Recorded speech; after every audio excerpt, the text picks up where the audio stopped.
Assalamu alaikum wa rahmatullahi wa barakatuh.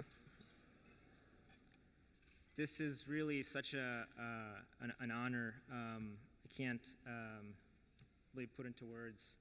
Thank you so much for all of you, everyone who's a part of this evening, Justice for All, Burma Task Force. It's really a beautiful event. We're here to recognize the Honorable Minister of the Gambia, Minister of Justice, Abubakar Tambadou, who is the real hero of this entire initiative. But it's personal honor for me. It's been a personal honor for me to have gotten the opportunity to be introduced to him and to help him in this journey of standing up for the Rohingya and creating a platform for the voices of the Rohingya to be heard around the world, and creating an opportunity for the Rohingya to be recognized as the group that they are, to be recognized for the rights that they deserve and have, to be recognized and to have those rights protected. And it's just an absolute honor for me to be a part of that journey that the Gambia has led the world on. And it's an honor for my colleagues at Foley Hoag, a few of whom are here, to be able to represent the Gambia and Minister Tambadou in this effort. So I want to be just one of the voices who are thanking Minister Tambadou for his amazing leadership, his amazing effort. And without him, of course, we wouldn't be here tonight to celebrate him and this particular effort and this particular case. But it doesn't take much sometimes for someone who has a platform, who has an office that can do initiatives like this. But it takes someone who has the values, who has the courage, and who has the fortitude to know what is right and to stand up for what is right.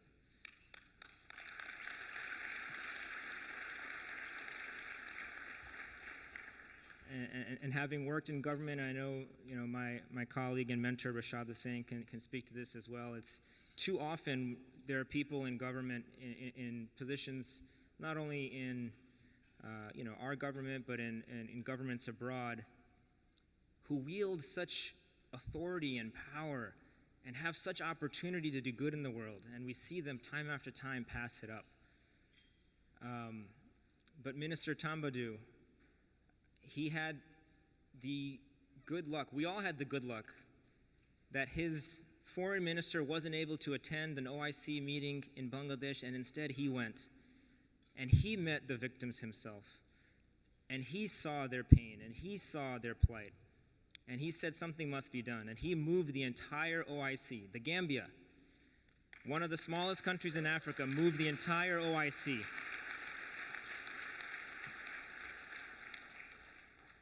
I had the honor to work with my brother Rashad Hussain in the U.S. Department of State, and we had the honor to represent the United States with the Organization of Islamic Cooperation.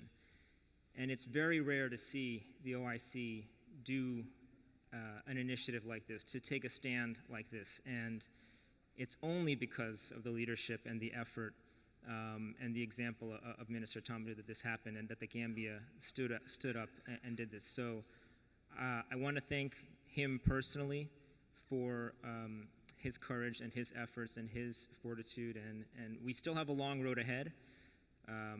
His leadership has taken us this far, and we are counting on his leadership to take us even further, and to ensure that the International Court of Justice finds in the end for the Rohingya and ultimately orders an appropriate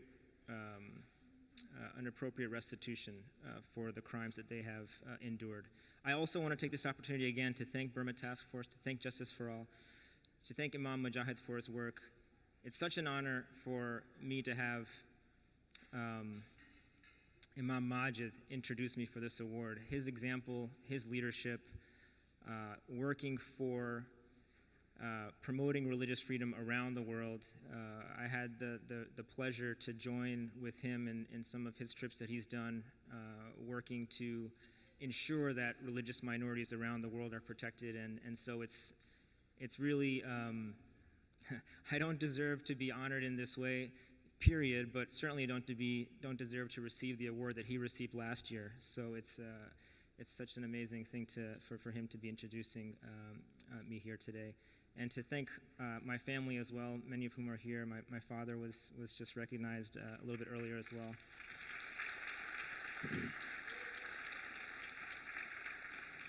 It's only through the hard work of our parents that me and my siblings had the opportunity to get the education and the opportunities that we had.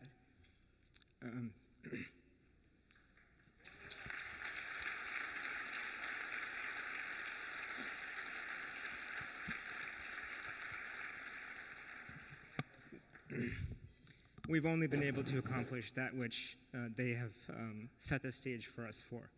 So thank you to my father and mother and family.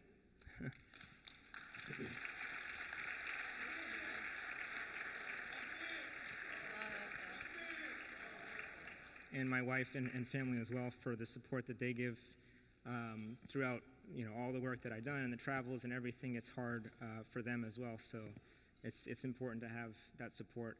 And I just want to say that this community is so talented. There's so many people who have amazing talent and amazing commitment and amazing drive. And we thank our parents, we thank our teachers, we thank our community leaders for giving us the example and giving us the opportunity and the ability to capitalize on all of the advantages and privileges and opportunities that we've been given. It doesn't take much. If you're able to give the commitment, if you're able to be given an opportunity, if you're able to fulfill a role, then while you're in that role, make sure that you're living up to your values, that you're standing up for what's right, that you're standing up for justice. And if enough people are doing that, then this world will be a different place, and inshallah it will be. And I just want to also recognize and thank all the people in this community who have done such amazing work on the humanitarian side as well. We've recognized the advocacy work that is critical and important, but there's a number of individuals here who do really important humanitarian work and have gone to the refugee camps in Cox's Bazar and have delivered humanitarian supplies and have provided medical services, really critical work. So thanks to all of you as well, and thank you so much for this recognition tonight. Thank you very much. Thank you.